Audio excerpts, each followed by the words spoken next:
اللہ تبارک و تعالیٰ کے پاکیزہ نام سے آغاز کرتے ہیں جو بہت مہربان نہایت رحم والا ہے۔ اب الحمدللہ درس بخاری کا سلسلہ چلتے ہوئے حدیث نمبر 458 تک پہنچ چکا ہے۔ پچھلے پروگرام میں ہم نے 457ویں حدیث پاک پہ کلام کی سعادت حاصل کی تھی۔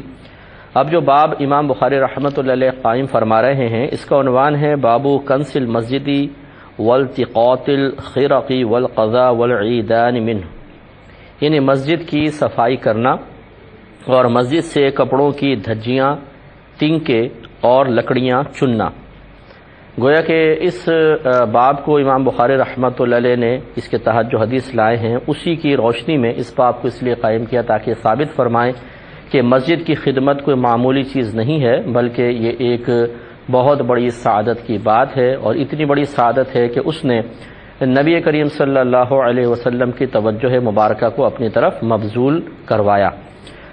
چنانچہ حضرت ابو ہریرہ رضی اللہ تعالی عنہ کہتے ہیں کہ ایک سیاہ فام مرد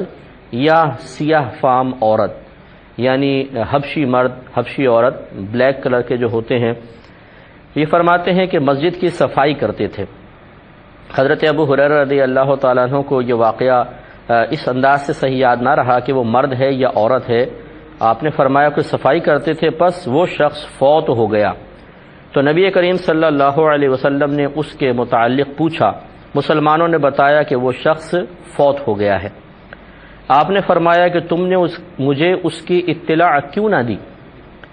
مجھے اس مرد کی قبر بتاؤ، یا راوی کہتے ہیں سرکار نے یوں کہا تھا یا اس عورت کی قبر بتاؤ۔ پھر آپ صلی اللہ علیہ وسلم اس شخص کی قبر پر گئے اور اس کی نماز جنازہ پڑھی۔ تو یہ ایک روایت ہے۔ پہلے میں ایک اور اگلی روایت بھی لے لیتے ہیں جو چلیں وہ پھر آگے آ جائے گی، اسی قسم کی ہے لیکن بعد میں لیتے ہیں۔ تو حضرت ابو ہریرہ رضی اللہ تعالیٰ عنہ فرماتے ہیں کہ ایک مرد یا عورت، وہ سیاہ فام ضرور تھے، وہ مسجد کی صفائی کرتے تھے، پھر ان کا انتقال ہو گیا۔ اب اس سے یہ ثابت ہوا کہ صحابہ کرام علیہم الرضوان بعض اوقات نبی کریم صلی اللہ علیہ وسلم کی خدمت اقدس میں کسی کے انتقال کی خبر نہیں پہنچاتے تھے، اور از خود بھی ایسا ہوا، یعنی کسی محلے میں کسی جگہ میں کوئی مسجد ہے اور وہاں پر کسی کا انتقال ہو گیا تو نماز جنازہ ادا کر کے دفنا بھی دیا گیا۔ یہ بھی ہوا، اس حدیث سے صراحتاً ثابت ہوا۔ لیکن ایک بات یاد رکھیے کہ نماز جنازہ پڑھانے کا سب سے زیادہ حقدار حاکم اسلام ہوتا ہے، اگر وہ ہو تو حاکم اسلام ہے۔ جیسے ہمارے نبی کریم صلی اللہ علیہ وسلم حاکم اسلام تھے، پھر بالترتیب خلفائے راشدین حکمائے اسلام بنے، تو لہٰذا ان کو حق حاصل تھا کہ یہ جنازے کی نماز سب سے پہلے پڑھا سکتے ہیں۔ گویا کہ اگر یہ نماز جنازہ پڑھانا چاہیں تو پھر جو مسجد کی محلے کی مسجد کے امام صاحب ہوں یا اس میت کے قریبی رشتہ دار ہوں، چاہے وہ کوئی عالم ہو چاہے مفتی ہو، اس کو حق حاصل نہیں رہے گا بلکہ حاکم اسلام کا حق ہے۔ اس کے بعد پھر جو محلے کی مسجد کے امام صاحب ہیں انہیں، اور جو ولی ہے یعنی قریبی رشتہ دار، جیسے باپ فوت ہوا تو بیٹا اس کا قریبی رشتہ دار کہلاتا ہے، وہ دونوں برابر کے حقدار ہیں۔ لیکن اولا اور افضل یہ ہے کہ محلے کی مسجد کے امام صاحب نماز پڑھائیں۔ لہذا اگر ولی نے نماز پڑھا دی مثال کے طور پر اور محلے کے امام صاحب نے نہ پڑھائی، تب بھی نماز جنازہ بلا کراہت ہو گئی، اس میں کوئی پرابلم نہیں ہے۔ ایک اصول تو یہ ترتیب یاد رکھیے۔ دوسرا یہ ہے کہ اگر اوپر درجے کا کوئی شخص تھا اور اس نے نماز جنازہ ابھی نہیں پڑھی ہے اور نیچے والے پڑھ لیں تو اسے اختیار ہوتا ہے کہ وہ بعد میں نماز جنازہ ادا کر سکتا ہے۔ مثال کے طور پہ ایک حاکم اسلام ہے اور ان کو ابھی نہیں بتایا گیا اور نیچے والوں نے نماز جنازہ پڑھ لی تو ان کو اختیار ہے کہ یہ دوبارہ پڑھ لیں۔ اسی طریقے سے مثال کے طور پر کچھ لوگوں نے ایک میت کو سامنے رکھ کر اور نماز جنازہ ادا کر دی، حالانکہ جو لوگ پڑھ رہے ہیں ان میں نہ محلے کی مسجد کے امام صاحب ہیں نہ ولی ہے، وہ پڑھ دی انہوں نے نماز جنازہ، تو اب یہ مسجد کے محلے کی مسجد کے امام صاحب ہوں یا اس میت کے ولی ہوں، یہ دوبارہ نماز پڑھ سکتے ہیں کیونکہ ان کا حق ابھی بھی باقی ہے۔ اس لیے آپ دیکھیں کہ امام اعظم ابو حنیفہ رضی اللہ تعالی عنہ کی کہا جاتا ہے، تاریخ میں ہے کہ 80 بار نماز جنازہ ہوئی تھی، کیونکہ پبلک اتنی زیادہ تھی کہ لوگ آتے تھے، نماز پڑھتے تھے، پھر وہ ہٹ جاتے تھے، دوسرے آتے تھے، اور وہ رش اتنا زیادہ 80 بار ہوئی، پھر یعنی 79 مرتبہ تو عام لوگوں نے نماز پڑھی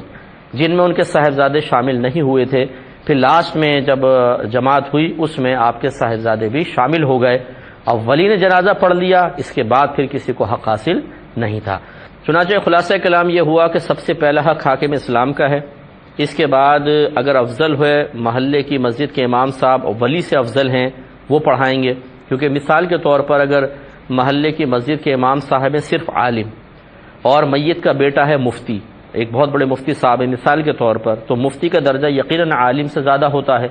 اس صورت میں ولی کا حق ہے کہ وہ پڑھائے گا۔ تو پھر ترتیب یہ ہے کہ سب سے پہلے حاکم اسلام، ورنہ پھر محلے کی مسجد کے امام صاحب یا ولی، پھر افضل یہ ہے کہ محلے کی مسجد کے امام صاحب پڑھائیں، ایک اصول۔ دوسرا یہ ہے کہ اگر اوپر درجے والے نے جنازہ نہیں پڑھا، نیچے والوں نے اس کی اجازت کے بغیر پڑھ دیا ہو، تو اوپر والے کو حق حاصل ہے کہ وہ بعد میں بھی پڑھ سکتا ہے۔ ہاں اگر اس نے خود کہہ دیا ہو کہ تم جنازہ پڑھ لو اور لوگوں نے پڑھ لیا، تو اب اس کو حق حاصل نہیں ہے کہ دوبارہ نماز جنازہ ادا کرے۔ تیسرا اصول یہ ہے کہ جب اوپر والا پڑھ لیتا ہے تو اب کسی کو حق حاصل نہیں ہے کہ دوبارہ نماز جنازہ پڑھے، بلکہ اب یہ مطلب شریعت کے خلاف ہے شرعی طور پر کہ آپ ایک سے زیادہ نماز جنازہ کریں۔ اس سے وہ لوگ بھی ذرا درس حاصل کریں کہ باہر کے ملک میں کسی کا انتقال ہوتا ہے، وہاں پہ بیٹے وغیرہ موجود ہوتے ہیں، اولیاء ہوتے ہیں، نماز جنازہ ادا کر لی جاتی ہے، پھر ہندوستان پاکستان جب ڈیڈ باڈی آتے ہیں تو یہاں والے پھر اس پہ نماز جنازہ ادا کر لیتے ہیں۔ تو یہ میں اس کو گناہ نہیں کہہ رہا ہوں، لیکن یہ خلاف سنت اور خلاف مشروع طریقہ ہے۔ ہماری شریعت نے ایک ہی نماز جنازہ کو جو میں نے اب شرائط ذکر کی ہیں اس کے مطابق ایک ہی جنازے کو جائز قرار دیا ہے، دوسرے کا کوئی شرعی تصور نہیں دیا۔ تو ہم اپنے پاس سے جس طریقے سے کوئی یوں نہیں کر سکتا کہ وہ کہے کہ میں ظہر میں 6 فرض پڑھ لیتا ہوں، چلو 4 تو شریعت نے کہے، 2 میں اپنے پاس سے اور کر لیتا ہوں، تو وہ نہیں کر سکتا، اس لیے کہ شریعت نے اس کا تصور نہیں دیا ہے۔ اگرچہ نماز جنازہ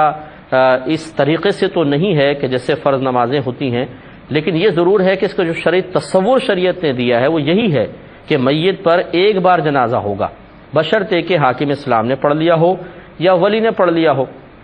اس کے بعد نہیں ہو سکتا۔ تو یہ ترتیب اصول اگر آپ یاد رکھیں گے تو پھر مسئلہ بہت اچھا سمجھ میں آئے گا۔ پھر دہرا دیتا ہوں کہ ترتیب یہ ہوتی ہے کہ حاکم اسلام سب سے زیادہ حقدار ہے پڑھانے کا، اس کے بعد محلے کی مسجد کے امام صاحب، اور پھر میت کے ولی، ایک اصول یہ ہے۔ دوسرا یہ ہے کہ اگر اوپر درجے والا اجازت دے دیتا ہے نیچے درجے والے کو کہ تم نماز جنازہ پڑھا دو، اور انہوں نے پڑھ لی، تو اب یہ اوپر درجے والے کو حق حاصل نہیں ہے کہ وہ دوبارہ جنازہ پڑھے۔ اور تیسرا یہ کہ اگر ان کی اجازت کے بغیر نیچے والے پڑھ لیتے ہیں تو اوپر والا علیحدہ جنازہ پڑھ سکتا ہے۔ اور چوتھا یہ کہ جب اوپر والے پڑھ لیتے ہیں تو اب کسی کو حق حاصل نہیں ہے کہ وہ دوبارہ نماز جنازہ قائم کریں۔ اب یہاں پر آ جائیے کہ نبی کریم صلی اللہ علیہ وسلم اس وقت حاکم اسلام ہیں، کچھ لوگوں نے جنازہ تیار ہوگا، رحمت کونین صلی اللہ علیہ وسلم کہیں تشریف فرما ہوں گے، کیونکہ ایسے ہی ہوتا تھا کہ سرکار کبھی تشریف لے جاتے تھے کسی مقام پر، جیسے کہ بخاری کی ایک روایت ہے کہ 2 قبیلے والوں میں کچھ تنازع پیدا ہوا تو رحمت کونین صلی اللہ علیہ وسلم ان کے اندر صلح کروانے کے لیے، ان کے درمیان صلح کروانے کے لیے تشریف لے گئے۔ یہ کتاب الصلح میں حدیث آئے گی، میں آپ کو عرض کروں گا۔ تو اتنی وہاں آپ کو دیر ہو گئی کہ یہاں نماز کا وقت ہو گیا، تو حضرت بلال رضی اللہ تعالیٰ عنہ حضرت ابوبکر صدیق رضی اللہ تعالیٰ عنہ کے پاس آئے اور عرض کی کہ مجھے نہیں لگتا کہ سرکار واپس تشریف لا سکیں گے، تو آپ نماز پڑھا دیں۔ تو حضرت ابوبکر صدیق رضی اللہ تعالیٰ عنہ اس پہ راضی ہوئے اور آپ نے باقاعدہ پھر نماز شروع فرمائی۔ ایک روایت کے مطابق وہ ظہر کی نماز تھی، ابھی وہ نماز پڑھا رہے تھے کہ سرکار پھر تشریف لے آئے، اور یہ مشہور واقعہ ہے کہ حضرت ابوبکر صدیق رضی اللہ تعالیٰ عنہ پیچھے ہٹ گئے اور سرکار مصلی پہ آ کے آپ نے نماز کو ادا فرمایا۔ اس سے یہ ضرور ثابت ہوا کہ بعض اوقات ایسا ہوتا تھا کہ نبی کریم صلی اللہ علیہ وسلم وہاں پہ موجود ہی نہیں ہوتے تھے، اور جنازے میں تاخیر کرنے کو رحمت کونین صلی اللہ علیہ وسلم نے منع فرمایا، یعنی جنازے میں تاخیر کرنا، دیر کرنا منع کیا، فرمایا جیسے ہی جنازہ تیار ہو فوراً پڑھ لیں۔ تو یہاں پہ یہ تصور کسی کے ذہن میں پیدا نہ ہونے پائے کہ کیا صحابہ کرام علیہم رضوان نبی کریم صلی اللہ علیہ وسلم کا ادب نہیں کرتے تھے، احترام نہیں کرتے تھے، کہ آپ کا انتظار نہیں کر سکتے تھے، کیوں ایسا فوری طور پہ جلدی کر دی، سرکار کو اطلاع کیوں نہیں دی؟ یہ وجہ ہے جو میں آپ کو بتا رہا ہوں کہ سرکار کہیں تشریف لے گئے ہوں گے اور جلدی جنازہ پڑھنے کا حکم ہے، جنازہ پڑھایا اور پھر ان کو دفن بھی کر دیا۔ ہماری طرح نہیں ہے کہ کہتے ہیں جی میت کو بھی سرد خانے میں رکھ دو، بیٹا UK سے آ رہا ہے، بیٹی امریکہ سے آ رہی ہے، فلاں فلاں جگہ سے آ رہا ہے، معذرت کے ساتھ برا کوئی بھی نہ مانے، لیکن یہ نہیں سوچتے ہیں کہ ساری زندگی تو ماں باپ کو پاکستان میں ہندوستان میں چھوڑ کے رکھے اور خود باہر سیٹل ہو گئے، زندگی میں آنے کی توفیق نہیں ہے، زندگی میں آ کے ماں باپ کی خدمت کرنے کی توفیق نہیں ہے۔ اب جب وہ فوت ہو گئے تو ان کے لیے ماں باپ کو روک کے رکھو تاکہ وہ سرد خانے میں اذیتیں برداشت کرتے رہیں اور تکلیف برداشت کرتے رہیں، اور یہ کریں گے کہ آ کر آ کے دیکھیں گے، تھوڑے سے آنسو بہائیں گے، اس کے بعد پھر واپس نکل گئے، ماں باپ بیچارے 2 دن 2.5 دن 3 دن ان کی وجہ سے اذیت برداشت کرتے رہے، پھر دفنا کے یہ غائب ہو گئے، پھر کون یاد کرتا ہے دعاؤں کے اندر، کون ماں باپ کے لیے سارے ثواب کرتا ہے؟ بس پھر اپنی لائف میں وہ مشغول ہو گئے۔ تو ایسی خود غرض اولاد کے لیے ماں باپ کو 2-3 دن تک اذیت میں رکھنا یہ قطعاً غیر مناسب ہے۔ رحمت کونین صلی اللہ علیہ وسلم نے ارشاد فرمایا کہ جب کسی کی نماز جنازہ ہو جائے تو فوراً سے پیشتر مردے کو قبر تک پہنچا دو۔ میں حدیث کا مفہوم عرض کر رہا ہوں، قبر تک پہنچا دو، کیونکہ اگر وہ نیک ہے تو وہ نعمتیں حاصل کرنے کے لیے بے چین اور بے قرار ہوتا ہے، اور اگر وہ گناہگار ہے تو اسے فوراً اپنے کندھوں سے اتار کے عذاب تک پہنچا دیا جائے۔ خلاصہ کلام یہ ہے کہ رحمت کونین صلی اللہ علیہ وسلم نے جنازے میں تاخیر سے منع فرمایا، تو کسی کی ملاقات کے لیے، کسی کو دیکھنے کے لیے میت کو روک کر رکھنا، یاد رکھیں میت کے لیے انتہائی باعث تکلیف ہے، ایسا نہیں کرنا چاہیے۔ بلکہ اگر میت نے وصیت کی تھی، میں یہ بھی آپ کو عرض کر دوں کہ جب تک میرا بیٹا نہ آ جائے مجھے نہ دفنانا، تب بھی اس وصیت پر عمل کرنا جائز نہیں ہے، کیونکہ یہ تو زندگی کی کیفیت اور حالت تھی، ایک قلبی کیفیت تھی جس کے تابع ہو کر یہ ناجائز حکم دے دیا گیا۔ لیکن اگر اس مردے کو ابھی آپ زندہ کر لیں بالفرض، اور آپ اس سے پوچھیں کہ ہاں اب بھی ہم آپ کو دفنائیں یا رک جائیں، آپ کا بیٹا آ رہا ہے، تو وہ فوراً کہے گا خدا کے واسطے مجھے جا کے دفناؤ، میں نے غلط وصیت کر دی تھی۔ اس لیے اچھا ہوتا کیا ہے، کیونکہ علم دین سے تو اکثر ہم لوگ محروم ہی ہوتے ہیں۔ اب اگر کوئی گھر والا ایسی غلط وصیت کر کے گیا ہے تو سارے کہتے ہیں نہیں ان کی وصیت ماننی ہے، ورنہ یہ تڑپتے رہیں گے، قبر میں ان کو تکلیف ہوتی رہے گی۔ ارے بھائی کچھ عقل سے سوچئے،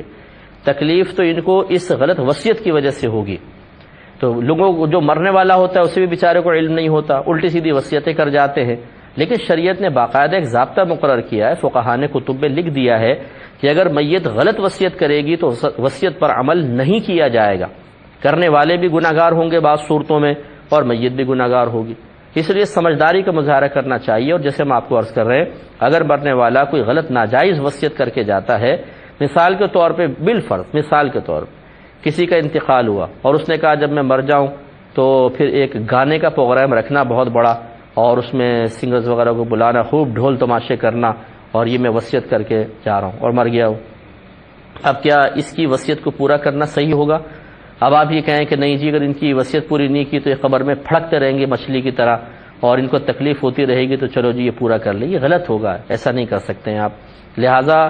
یہ اچھی طرح جو سمجھدار قسم کے لوگ ہوتے ہیں، صاحب علم ہوتے ہیں، یا علماء سے ان کے رابطے ہوتے ہیں، وہ وصیت جب کوئی میت کی طرف سے ہوتی ہے تو سب سے پہلے علماء کے سامنے پیش کر دیتے ہیں کہ حضور ان میں سے کون کون سی وصیت ایسی ہے کہ جس پر ہم عمل کریں تو ہمارے والد یا والدہ نادانی میں وصیت تو کر گئے، لیکن اگر ہم عمل کریں تو ان کے لیے باعث تکلیف ہوگا، اور کون سی ایسی ہیں کہ کریں تو اچھا ہے، ان کے لیے راحت و سکون کا سبب بنے گا، اور کون سی ایسی ہیں کہ اگر ہم ان کو نہ کریں تو ان کو سکون ملے گا، کیونکہ بہت سی وصیتیں ناجائز کر دی جاتی ہیں، وہ پوری نہ کریں ان کو سکون ملے گا۔ مثال کے طور پر اب یہ بات آ رہی ہے تو میں تھوڑی سی بات آگے کر رہا ہوں، بس ایک بات کہ اگر کسی خاتون کا انتقال ہوا، بعض اوقات ایسا ہوتا ہے کہ وہ مرنے سے پہلے ہی کہتی ہیں کہ یہ میرا سونا ہے، کافی سارا سونا دے دیتی ہیں کہ بیٹا یہ جو بالیاں ہیں یہ میری فلاں بیٹی کی ہیں، یہ چین ہے فلاں کو دے دینا، یہ ہاتھ کے کڑے ہیں یہ فلاں بیٹی کو دے دینا، اور یہ جو جتنا باقی ہے بندے بندے زیور ہیں یہ جب میرے چھوٹے بیٹے کی شادی ہو نا تو میری بہو کو دے دینا، اور اماں غائب ہو گئی۔ اب مسئلہ یہ ہوتا ہے کہ جب کوئی مرنے لگتا ہے تو اس کی وفات کے بعد تمام مال وراثت ہو جاتا ہے، اور مال وراثت کی تقسیم کسی شخص کی ہدایت یا کسی شخص کی رائے پر موقوف نہیں ہے، بلکہ قرآن و حدیث نے حصص مقرر کر دیے کس کو کتنا ملے گا اور کیسے ملے گا۔ لہٰذا اب اگر ان کی وصیت پر عمل کر کے ناجائز تقسیم کر دی جائے، مثلا کسی کے 2 حصے بن رہے تھے، اس کو 1 حصہ مل گیا، جس کے 1 حصہ تھا اس کو 2 حصے مل گئے، تو پھر یاد رکھیں کہ تمام گناہگار ہوں گے، وصیت کرنے والی بھی گناہگار ہوگی، اور اس ناجائز تقسیم کے اوپر ہو سکتا ہے کہ ان کو قبر میں عذاب بھی ہو۔ اس لیے ہر وصیت صحیح نہیں ہوتی ہے، پہلے جانچ پرکھ لیں، اور اگر غلط کسی نے وصیت کی ہے اور آپ اس غلط وصیت کو نافذ نہ کریں تو یہ کبھی تصور نہ رکھیے گا کہ اس سے مردے کو اذیت ہوگی، بلکہ اس کو راحت ہوگی۔ دیکھیں اگر میں غلط فیصلہ کر لیتا ہوں، مثال کے طور پہ میں 50 لاکھ کسی شخص کے ساتھ انویسٹ کرنا چاہتا ہوں، اور میں نے کہہ دیا بھائی 50 لاکھ فلاں کو دے دو، لیکن اس سے پہلے کہ فلاں تک وہ پیسہ پہنچتا مجھے کہیں سے اطلاع مل گئی